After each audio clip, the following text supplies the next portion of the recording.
او مرد. 1 ساعت بعد بدون او غذا خوردن. 1 هفته بعد کارش را به دیگری سپردن.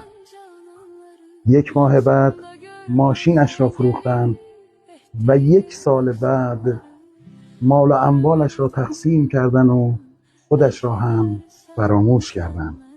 اما او تمام عمرش را فدای به دست آوردن این چیزها کرد.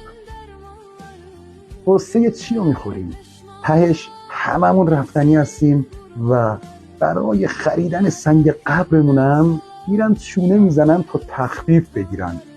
میگه که به قبرستانی گذر کردم کم و بیش، بدیدم قبر دولتمند و درویش.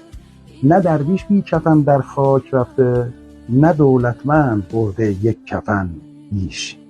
نه دولتمند برده 1 کفن